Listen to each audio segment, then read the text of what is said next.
Hello friends, मैं हूं अमित और आप देख रहे हैं अपना चैनल स्टडी विद अमित। आज हम पॉलिटी का पहला चैप्टर स्टार्ट करते हैं, प्रस्तावना। तो देखो, प्रस्तावना जो है वो जवाहरलाल नेहरू द्वारा जो उद्देश्य का प्रस्तुत करी थी उसी को ही प्रस्तावना का रूप दे दिया है। ठीक है ना। तो प्रस्तावना जो है वो पूरी की पूरी याद होनी चाहिए, क्योंकि आजकल एग्जाम के अंदर प्रस्तावना से क्वेश्चन पूछे जाते हैं। ठीक है ना। तो प्रस्तावना जो है, जैसे हम भारत के लोग भारत को एक प्रभुत्व संपन्न समाजवादी पंथ निरपेक्ष लोकतंत्रात्मक गणराज्य बनाने के लिए तथा उनके नागरिकों को समस्त नागरिकों को न्याय, स्वतंत्रता, प्रतिष्ठा और अवसर की समता प्राप्त कराने के लिए तथा उन सब में व्यक्ति की गरिमा, राष्ट्र की एकता और अखंडता सुनिश्चित करने वाली बंधुता को बढ़ाने के लिए दृढ़ संकल्प होकर अपनी इस संविधान सभा में आज तारीख 26 नवंबर 1949 को एतद द्वारा संविधान को अंगीकृत, अधिनियमित और आत्मार्पित करते हैं। ठीक है ना। तो ये प्रस्तावना जो है वो पूरी कंप्लीट याद होनी चाहिए, लेकिन कुछ इसमें ऐसे शब्द है जो कभी कभी पूछ भी जाते हैं। ठीक है ना। तो वो कौन से शब्द है? जैसे हम भारत के लोग भारत को एक प्रभुत्व संपन्न, अब यहाँ से देखिए स्टार्ट है।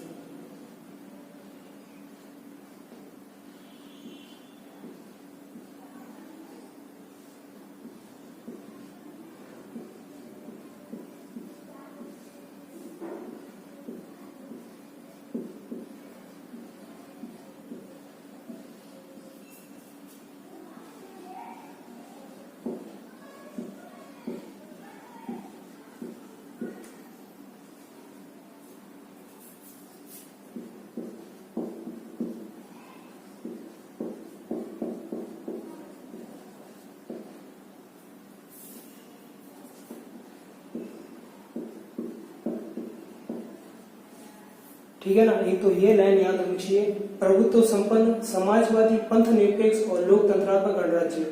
ठीक है ना। ये क्वेश्चन भी पूछा गया है कि इनको क्रम वाइज कैसे आएगा, तो ये पूरी जो सीक्वेंस है ये याद होनी चाहिए। ठीक है ना। एक तो ये, अब इसको याद करने का छोटा सा एक, या तो आप जो पहला लेटर है ना, फर्स्ट लेटर, उसको याद कर लीजिए। जैसे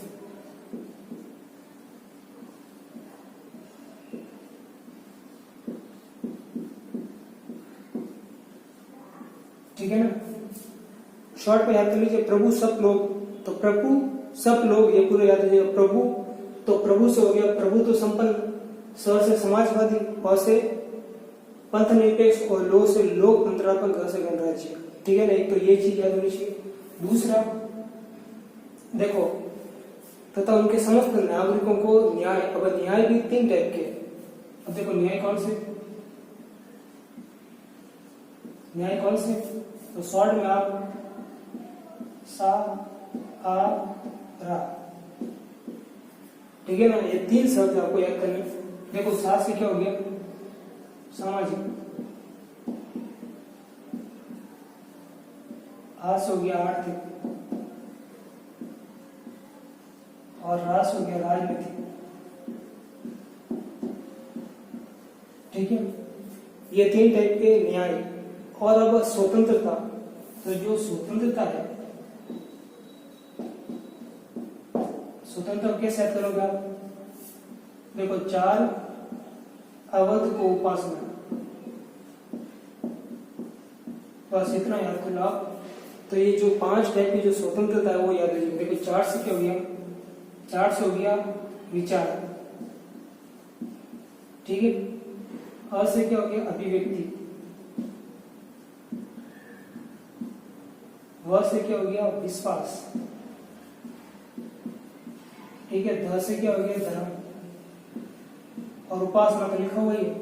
ठीक है ना। तो ये 5 टाइप की जो स्वतंत्रता है, ठीक है ना, वो याद होनी चाहिए।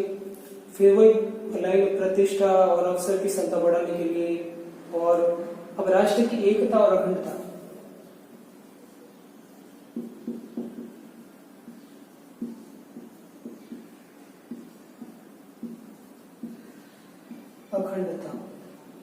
ठीक है ना। फिर अंतिम लाइन के 26 नवंबर 1949 को एतद द्वारा संविधान को अंगीकृत। अब 3 शब्द जो है, एक तो अंगीकृत, अधिनियमित और आत्मार्पित। ठीक है ना। ये 3 शब्द शब्द भी याद होने चाहिए। अंगीकृत, अधिनियमित और आत्मार्पित करते हैं, ठीक है ना। तो ये बेसिक सा है जो स्ट्रक्चर याद करने, एक तो ये वाली लाइन, ठीक है, दूसरा ये, तीसरा ये, ठीक है ना। प्रभु सब लोग यानी प्रभुत्व संपन्न, समाजवादी, पंथ निरपेक्ष और लोकतंत्रात्मक गणराज्य, ठीक है ना। फिर सा है ना सामाजिक, आर्थिक और राजनीतिक न्याय। फिर 4 अवैध उपासना यानी विचार, अभिव्यक्ति, विश्वास, धर्म और उपासना की स्वतंत्रता। फिर राष्ट्र की एकता और अखंडता। फिर 26 नवंबर 1949 को संविधान को अंगीकृत, अधिनियमित और आत्मनिर्भर करते हैं, ठीक है ना। तो ये पता होना चाहिए। तो ये अब इसके बाद में कि जो 42वां संविधान संशोधन हुआ था, जो 42वां हुआ था संविधान संशोधन, 42वां संविधान संशोधन कब? 1976 में, ठीक है ना, 1976 में। तो 3 शब्द को जोड़ा गया था। 3 कौन से? 2 तो इधर लिखे हुए हैं, समाजवादी और पंथ निरपेक्ष, और तीसरा ये राष्ट्र की अखंडता, ठीक है ना। तो ये 3 शब्द जो है वो जोड़े गए थे, ठीक है ना, समाजवादी, पंथ निरपेक्ष और राष्ट्र की अखंडता, ठीक है ना। 42वां संविधान संशोधन 1976 में।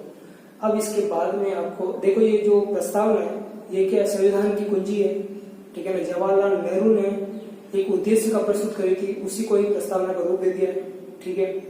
अब इसके बाद में 3 आपको केस भी याद करने पड़ेंगे। 3 केस कौन से? देखो 3 केस कौन से? एक तो यूनियन ऑफ इंडिया बनाम मदन गोपाल, देखो एक तो ये वाला मदन गोपाल,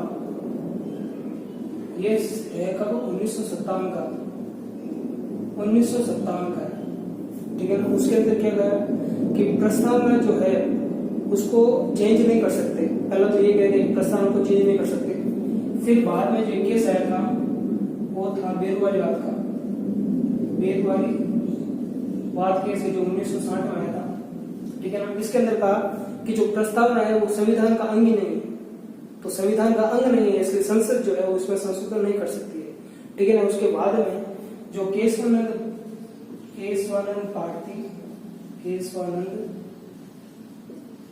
भारती वर्सेस केरल राज्य जो वाद हुआ था 1973 का, 1973 का हुआ था। उसके अंदर कहा कि जो प्रस्तावना है वो संविधान का ही अंग है। सर्वोच्च न्यायालय ने कहा कि प्रस्तावना जो है संविधान का अंग है, तो जो संसद है वो इसमें एक पॉजिटिव तरह से इसमें संशोधन कर सकती है, ताकि जो मूल ढांचा है उसमें कोई नेगेटिव नहीं। तो जो ये केशवानंद भारती वर्सेस केरल राज्य जो वाद हुआ था 1973 में, उसमें सर्वोच्च न्यायालय का कि जो प्रस्तावना है वो संविधान का ही अंग है, तो जो संसद है वो इसमें संशोधन कर सकती है, ठीक है ना। तो ये बेसिक्स है प्रस्तावना, ये याद होनी चाहिए। तो आपको ये वीडियो कैसा लगा कमेंट जरूर करना। Okay, thank you.